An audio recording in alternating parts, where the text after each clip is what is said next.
नमस्कार दोस्तों, राजीव इंस्पायर्ड में आपका दिल से स्वागत है। सही कहा है किसी ने, चिंता और चिता में सिर्फ एक बिंदु का फर्क होता है। इस दुनिया में कुछ लोग बेवजह चिंता करते हैं, बिना किसी कारण ही अपने आप को और मन को परेशान करते रहते हैं। चिंता हमें बीमार करते हैं। आज की इस कहानी में हम सीखेंगे कि क्यों हमें बेवजह चिंता नहीं करनी चाहिए।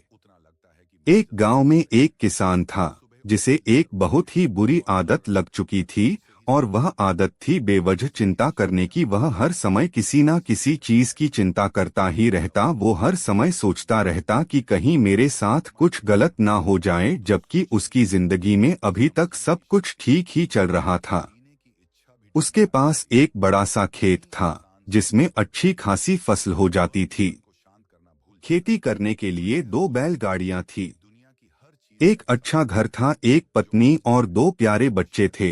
लेकिन फिर भी वो किसी न किसी अनहोनी के बारे में सोचकर बेवजह चिंता करता रहता। कभी सोचता कि अगर मेरी फसल में कीड़े लग गई तो क्या होगा, अगर आवारा पशुओं ने फसल को बर्बाद कर दिया तो क्या होगा, अगर सूखा पड़ गया या अत्यधिक बारिश हो गई तो मेरी फसल खराब हो जाएगी।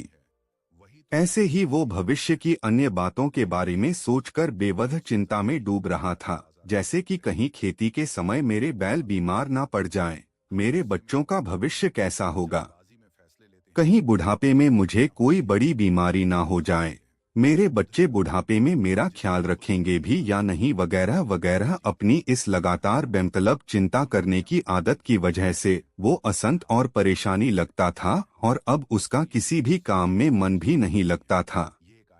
उसकी पत्नी ने भी इस बात को अनुभव किया कि उसे बिना मतलब चिंता करने की आदत पड़ चुकी है। उसने उसे कई बार समझाने की कोशिश भी की, तुम बेवजह चिंता करना छोड़े दो, लेकिन उसके समझाने का कोई मतलब नहीं रहा। उसे पता चला कि नगर में एक महात्मा आए हैं जिनके पास सारी समस्याओं का हल है। फिर एक दिन वह उसे लेकर एक बौद्ध भिक्षु के आश्रम में पहुंची। बौद्ध भिक्षु बहुत ही बुद्धिमान और ध्यानी व्यक्ति थे।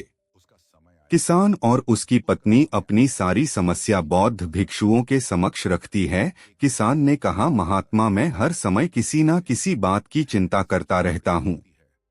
मैं ज्यादातर उन बुरी चीजों के बारे में सोचकर चिंतित होता रहता हूँ जो अभी तक मेरे बात नहीं, क्योंकि समस्याओं के आने के साथ ही उन समस्याओं का सामना करने की हिम्मत भी अपने आप ही आ जाती है।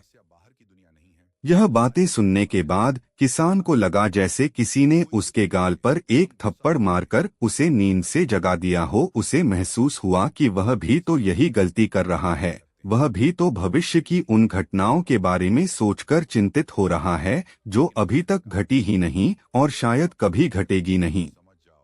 किशन और फिर बौद्ध भिक्षु के चरणों में गिर पड़ा और कहने लगा, इतनी आसान मुझे मेरी गलती का एहसास करवाने के लिए आपका बहुत बहुत धन्यवाद, और मैं आज से पूरा प्रयास करूंगा। मैं बेवजह चिंता करना बंद कर दूंगा।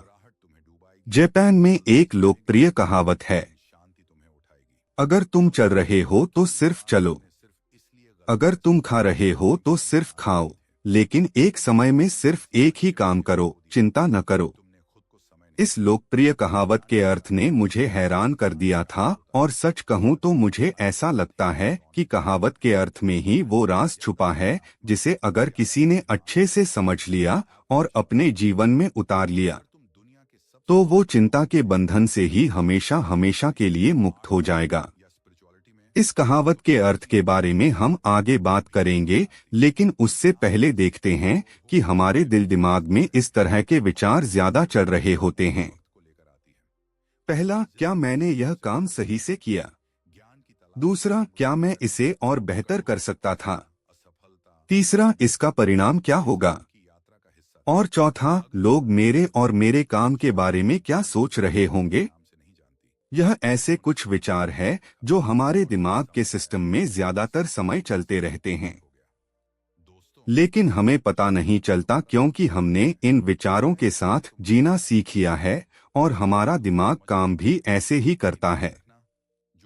कि अगर हमने इसे किसी काम को कई बार करवा लिया तो फिर ये उसे अपनी आदत बना लेता है और फिर हमारे चाहे बिना भी उस काम को करने का प्रयास करता है।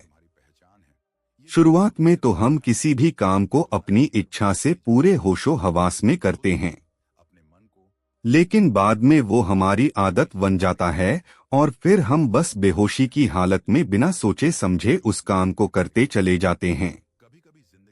जब एक बच्चा छोटा होता है तब उसे पता नहीं होता कि चिंता क्या है, लेकिन जैसे ही वह मुद्दा होता है माँ बाप कहना शुरू कर देते हैं, बेटे आपको होमवर्क करना है, आपको उसकी चिंता नहीं हो रही, आपके एग्जाम आने वाले हैं, आपको उसकी